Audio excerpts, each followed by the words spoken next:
Hi friends. Today's book does not have a paper sleeve on the cover, but it does have a cool picture. This is called Ada Twist. That's her scientist, and it's by, let's see what her first name is, Andrea Beatty, illustrated by David Roberts. Ada Twist, scientist. I think it's a rhyming book. Ada Marie, said not a word till the day she turned 3. She bounced in her crib and looked all around, observing the world, but not making a sound. She learned how to climb and made her big break with a trail of chaos left in her wake. She ran through the day, chasing each sound in sight. She didn't slow down till she conked out at night. She's been very busy, looks like.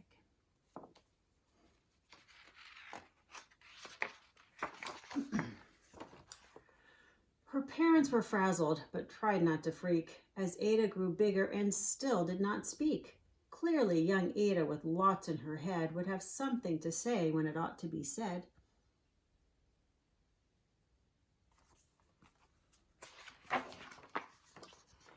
That's just what happened when Ada turned 3. She tore through the house on a fact-finding spree and climbed up the clock just as high as she could. Her parents yelled, "Stop!" as all good parents would. Ada's chin quivered, but she did not cry. She took a deep breath and she simply asked, "Why?"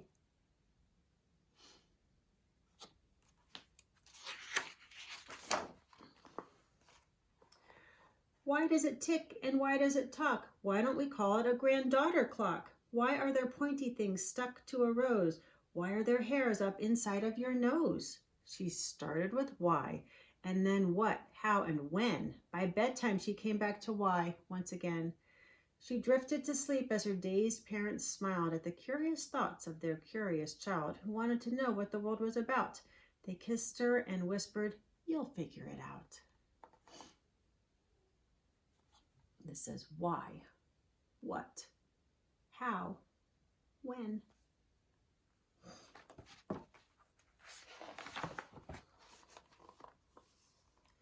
Her parents kept up with their high-flying kid, whose questions and chaos both grew as she did. Why, what, how, when, why? These are some of her questions. What is it for? Will it be the same? Will it? Why does it do that? How soon is now? Why won't it? Can I? Why? Hey, look, that she looks like she drew the whole solar system.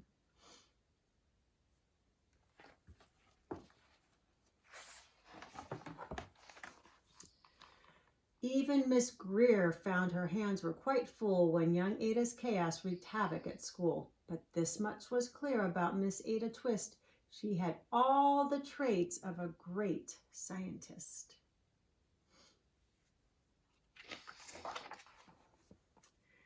Ada was busy that first day of spring, testing the sounds that make mockingbirds sing, when a horrible stench, that's a smell, whacked her right in the nose, a pungent aroma that curled up her toes.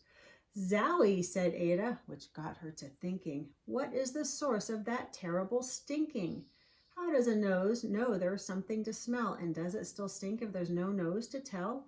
She rattled off questions and tapped on her chin. She'd start at the start where she ought to begin. A mystery, a riddle, a puzzle, a quest. This was the moment that Ada loved best. I wonder what stinks. What do you think she smells?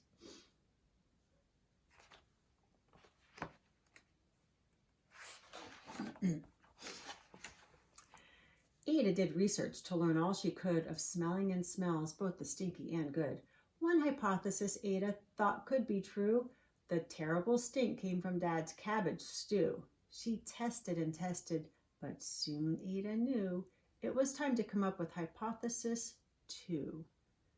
Hypothesis is a big word for an idea or a guess about what something is.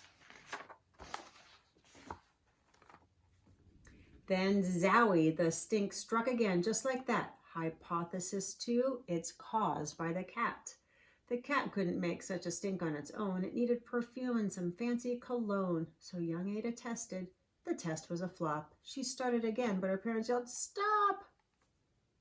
Do you see what their parents yelled stop about? She was about to put the cat in the washing machine.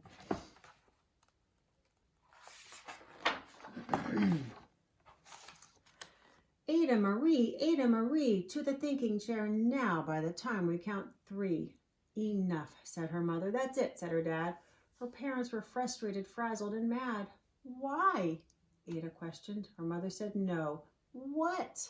Ada queried. Her father said go. You've ruined our supper. You've made the cat stink. Enough with your questions. Now sit there and think. She looked at her parents. Her heart turned to goo. Poor Ada Twist didn't know what to do.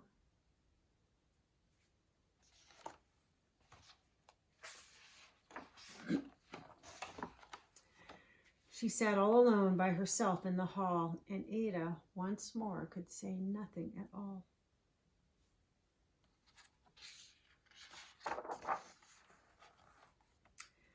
And so Ada sat, and she sat, and she sat, and she thought about science and Stu and the cat, and how her experiments made such a big mess. Does it have to be so? Is that part of success? Are messes a problem? And while she was thinking, what was the source of that terrible stinking? Ada Marie did what scientists do. She asked a small question, and then she asked 2, and each of those led her to 3 questions more, and some of those questions resulted in 4. As Ada got thinking, she really dug in. She scribbled her questions and tapped on her chin. She started at why, and then what, how, and when. At the end of the hall, she reached why once again.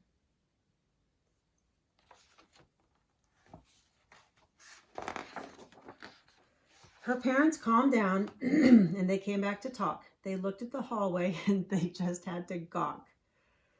No patch of bare paint could be seen on the wall. The thinking chair now was the great thinking hall. They watched their young daughter and sighed as they did. What would they do with this curious kid who wanted to know what the world was about? They smiled and whispered, "We'll figure it out."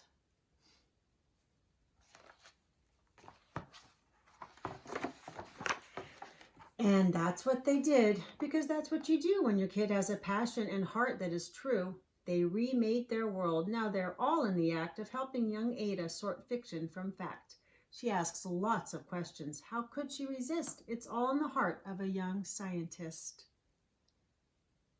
Do you see what they gave her so she wouldn't draw all on the walls?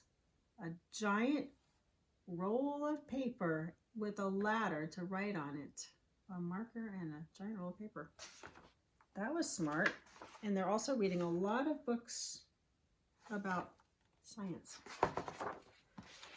And as for that smell, what can Ada Twist do but learn all she can with her friends in grade 2? Will they discover the stink that curls toes? Well, that is the question, and someday, who knows?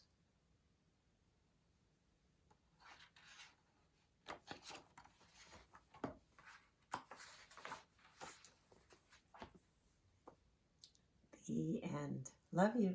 See you soon.